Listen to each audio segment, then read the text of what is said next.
Hey, seventh grade, we got ourselves another Washington State history lesson, and we're talking about explorers by land. We spent plenty of time talking about the people who were doing the sailing. You've done some reading on people who have explored by land. Now we're going to talk about this a little bit. And Americans are going to play a larger role in explorers by land. When I say Americans, of course, I mean people from the United States of America. So let's look at it this way. By the year 1800, which is really not that long ago, if you think about it, a couple hundred years ago, the interior map of North America was still blank, except for the edges of the water. Okay? And this makes sense because along the edges of the water, people have sailed ships. So we knew that where the Pacific Ocean met Washington State, for example. But as far as what the heck is inside this giant continent, we really didn't have that much of a clue, especially around these parts, because again, most of the exploration was done by the sea. Well, that's going to change by this guy named Alexander Mackenzie because he was the first European, he was British, to cross all of North America above Mexico. And he's going to take a few different trips, but in the end, he made it. Whoops, one time he ended up in the Arctic Ocean on the first try. That is not where you want to end up. So, what does Alexander Mackenzie teach us? If at first you do not succeed, you might as well try and try and try again. He is going to go through this whole continent, and this is his journey right here. Now, granted, it does not include a whole lot of modern day America, all right, because here is, of course, the border. He only gets to America at around these parts, all right, but still pretty impressive. This person crossing North America from here, Hudson Bay, to these parts in Canada, and he goes through here. So, very good job. This is going to help us map out the interior. I don't have a bullet point for this, but if you wanted to, you could think of this whole lesson as a story of mapping out this interior. Again, we knew what was on the coast. We have lots of ships sailing from there. Now we're trying to figure out what the heck is inside. And it's going to be done by Explorers by Land, coming to a theater near you. Rated PG-13. Okay. Let's move right along. Here's a look at the United States in the year 1790. As you can see, we didn't own much of what would become the United States. All right? This whole area was claimed by Spain. You could even say that England had claims over here as well. All right? France, even though this was claimed by Spain, France technically also claimed this. All right, some parts were claimed by England and the U.S. Here is America. I'm going to go ahead and circle America with blue because red, white, and blue. These include all the territories at this time and the 13 colonies. All right, so as you can see, we really only have this area. A whole lot was not owned by us, but that's going to start to change. And it's going to start to change with everybody's favorite third United States president. Can anyone name this gentleman here? Let's make him sad. Why are you so sad? Thomas Jefferson? That's right. This is Thomas Jefferson. And he is a sad third. No, I'm kidding. Okay, anyway, in the year 1800, Thomas Jefferson was elected president, although technically he didn't take office until 1801. And he was very interested in westward expansion. Remember, at this time, this is all America has. Jefferson wants to go this way. He wants to see what's out there and start getting some sweet land for farmers. So that was his goal. And in 1803, he initiated what we know as the Louisiana Purchase from France. This doubled the size of the United States. All right? It really did. And when I mean doubled, it really doubled. Look at these numbers. 800,027 square miles were added to the United States, from west of the Mississippi River to the Rocky Mountains, and from Texas to Canada. And when I say a square mile, this is what we're talking about. It's going to be a mile in this direction and in this direction and everything in between. So each one of these lines looks like the window symbol. This is a mile, that's a mile. So it's a square mile. So Jefferson bought Louisiana and we got so much more land. I'm going to show a map soon on the other one, but this is the territory of Louisiana, and it's going to more than double the size of the U.S. Alrighty, way to go, Thomas Jefferson. But here's the deal. We have all this land. We still don't really know what's out there.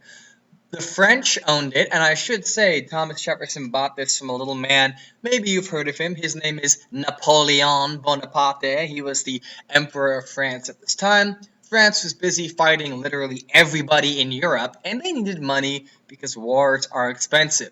So Jefferson buys this French territory from Napoleon, and he's going to send these people, maybe you've heard of them, he's going to send Lewis and Clark to form this scientific expedition to explore this new land, and they also had a goal to reach the Pacific Ocean.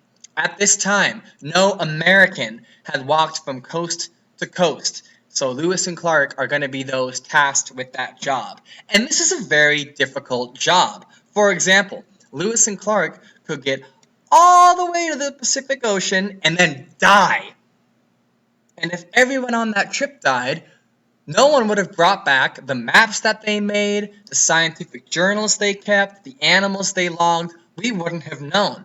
That's why it's important that Lewis and Clark not only get to the Pacific Ocean, but get back so they can tell Jefferson what the heck is out there. And the goal is to pave the way for future movement westward of Americans. Later on, we're going to talk about that, but they're supposed to find some sweet routes to take. There's a whole lot of mountain ranges between the East Coast and the West Coast, all right? Namely, the Rocky Mountains in the middle of the country and the Cascade Mountains here. So Lewis and Clark are supposed to go find a route that other people can take after them. And because they did this successfully, spoiler alert, they were successful, many Americans are going to end up traveling westward. So that is Lewis and Clark's task. And keep in mind, when Lewis and Clark are out there, no one has any idea, all right? No one has any idea if it's working or if it's not. They can't just send a telegram from Colorado or send a telegram from the West Coast back to Jefferson and say, "Yo, Jefferson, we made it." There were no telegrams, there's no mail service. The whole country was left wondering, are these guys even alive? For over a year and a half. No one knew that the mission was a success until they walked back. And you got to put yourself in the mindset of that time. That's pretty fascinating. There's no cell phones, no Wi-Fi. They can't check in with Thomas Jefferson. Jefferson's like, gosh, I haven't heard from those guys in almost 2 years. I wonder if they're alive. But they did survive. Not everyone on that journey survived, but they did. And they walked back into town full of maps and all sorts of great stuff. So here we go. The purpose of Lewis and Clark is 1, expansion. All right, we just bought this new land. We want to expand America's claim to it. 2, they're going to trade with natives. Lewis and Clark are going to try to figure out what natives were friendly to trade with and what natives were not friendly to trade with. And keep in mind, I'll say this more than once. The only reason Lewis and Clark were successful was because of Native Americans, specifically their guide, who was a native woman by the name of Sacagawea, or Sacagawea, if you want to pronounce it correctly. Lewis and Clark would have been up a creek without a paddle without Sacagawea. She spoke different native dialects. Think about it this way. When Lewis and Clark meet native groups that have never seen white people before, all right? They might meet groups that have never seen white people before. The natives are going to be like, who are these guys? What's up with them? But when they see a native woman walking with them, Sacagawea, their guard is going to be down a little bit. Obviously, Lewis and Clark cannot bring all the food and supplies they need with them. They simply can't carry it enough. So to survive, Lewis and Clark needed to trade with native people. That is very important. We must give native people in Sacagawea due praise for that. They would not have been successful on their own. And the third goal is going to be geographical knowledge. Again, what's out there? Where are the lakes? Where are the rivers? Where are the mountains? What is going to be the best path across? Okay, Lewis and Clark. So, this is a map of the Louisiana Purchase. This is all the land that Thomas Jefferson bought from France. And again, if you look at over here, which used to be America, you do see that we nearly doubled the size of the United States. Not a bad purchase, all right? Not a bad purchase. Napoleon sold it to us pretty cheap, just a couple of $1 million. Because keep in mind, he needed to sell that land to keep up his money. Now, Thomas Jefferson are obviously going to go past Louisiana. Louisiana is just here, but they're going to end up all the way right about here. Okay. In fact, let's look at their journey. Here it is. Well, here's part of their journey anyway. Ah, yes, of course, at times Lewis and Clark will split up, as some of these maps show. I highly recommend you pause this map and take a good look at it. At times, they are going to split up. They're going to take different routes on the way back that they took there, but they're going to end up here on the great border between Washington and Oregon. And we're going to talk about this area a lot, especially Fort Clastrop and Fort Astoria. This is the part in class when I would ask anyone to raise their hand. Has any of you been to Astoria, Oregon, or Seaside, Oregon, or Longview, Ocean View? If you have, you've seen the Lewis and Clark statues, you've seen the Lewis and Clark museums, lots of great tributes to Lewis and Clark back there. I mean, just imagine what it would have felt like. Lewis and Clark, you're walking for over a year. Oh my gosh, you're walking. This is taking so long. Now it's snowy. Now I'm hungry. Now I need to trade with natives. Now Clark sprung his foot. Dang it, Clark. Now we're going on here. Are we there yet? Are we there yet? Oh my gosh, it's taking forever. Taking forever. Oh man, this is crazy. And BAM! Pacific Ocean. It must have been a beautiful sight, ladies and gentlemen, to lay eyes on that giant ocean after months of being landlocked. Okay, so let's talk about Lewis and Clark with the Northwest. It's important to keep in mind they are the first white people to cross the Columbia River east of the Cascades. That means, right, if this is the state of Washington and these are the Cascades, white people were already here before, all right, the British and the Spanish sailors, so they're not new to that area, but they are the first white people to come from this way, to come from east of the Cascades, so to come from inner America. So that's pretty cool. They took with them naturalists, all right, naturalists essentially a fancy name for scientists who study animals and plants, and they actually discovered thousands of new species and thousands of new animals and plants that Americans didn't know about that. They took geographers, of course, to make maps. They took astronomers to help chart their way. They took artists to draw the beautiful land. There was no cameras at this time. Lewis and Clark were not sending selfies back to Thomas Jefferson and be like, "What's up, T. Jeffs? Check out us hanging out with these here marmots in Colorado." That's not what's going on. All right, so they took artists to draw their journey. Now, however, I point this out because I think it's kind of funny. The weather was, at times more difficult than others on the trip, but the weather was absolutely freaking terrible when they got here to the Northwest. And they comment in their journals about the rainy, windy, classic miserable Northwest weather. It didn't stop raining for days when they got to the coast where Washington meets the Pacific, and they were like, "What is wrong with this place? Why does it always rain?" Oh, Lewis and Clark. They set a precedent to be the first Americans to complain about the weather in the Seattle area. Good for them. And they end up building this fort called Fort Clastrop. They build it by Christmas, and they hunker down there for a few months as they regain strength to go back. And they named it there after the natives who they traded with. They traded with the Clastrop, Snohomi, and Nez Perce people, among others. And again, it should be noted, the only reason Lewis and Clark survived that winter here, all right? Another reason why they stayed for a while, it's winter. You don't want to do traveling in the winter. There's snow. You're walking. It sucks. The only reason Lewis and Clark survived was by trading with these natives. And honestly, most of the native groups they came in touch with treated them pretty well because Lewis and Clark were A, very respectful, and B, they had Sacagawea with them to help them out. Obviously, we could go into a lot more detail on Lewis and Clark, but this is a class on Washington. And of course, Lewis and Clark were some of the first settlers to come to Washington and explorers, so we must talk about them. But that is the extent that we're going to talk about Lewis and Clark. Okay, let's talk about Fort Astoria. Again, if anyone's been to Astoria, it's a great little seaside town on the west coast of Oregon, and it's a town now, but it was one of the first forts. In 1811, years after Lewis and Clark, Wilson Price Hunt led the second American crossing of the continent. Sometimes he traced in Lewis and Clark's footsteps, other times he was on his own path of discovery. Now his journey was terribly difficult, much more difficult than Lewis and Clark. Yes, there was disease like Lewis and Clark, but in this situation there was murder and desertion. Alright, not too much murder going on in the Lewis and Clark one. And there was starvation, but eventually they make it to the Pacific Ocean. You think it would have been easier the second time? Guess not. And Wilson Price Hunt is going to establish Fort Astoria in the good old year of 1812 near the Columbia River, which is technically on the side of Oregon.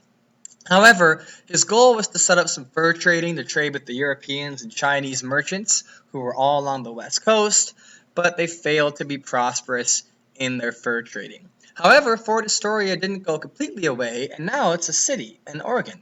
Alright, so here's a map of where it is. This is where Astoria, Oregon is.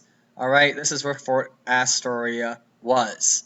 And again, this is very near where Lewis and Clark set up their base. Alrighty. Now, there's another interesting tale of why Fort Astoria is important.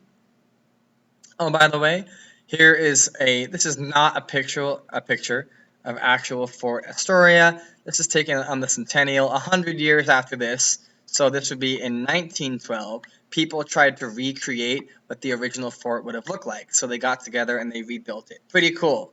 Looks like a miserable place to be, though. Moving on.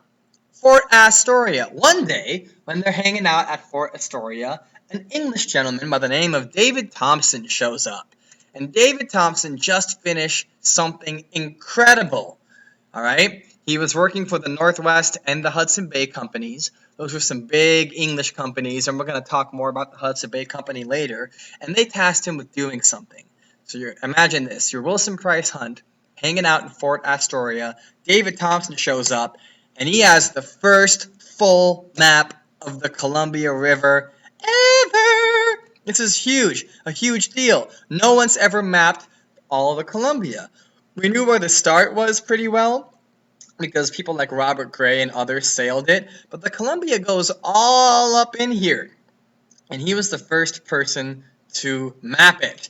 And that is a pretty big deal. Now, the entire coastline, as well as the inner rivers and waters of Washington State, were mapped. And again, that is a big deal. I said at the start of this lecture, we're going to figure out mapping the interior through people like William Price Hunt, Lewis and Clark, Alexander Mackenzie, and David Thompson. We now have a pretty good idea of what the heck lies in here. So folks, that is our Explorers by Land section.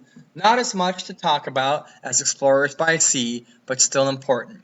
Thank you for watching this video. I'm going to have a homework question for you or two on Teams, so please double check that. And I will see you next time as we study Washington State history. Until then, take care of each other, and hey, wash your dang hands. Okay.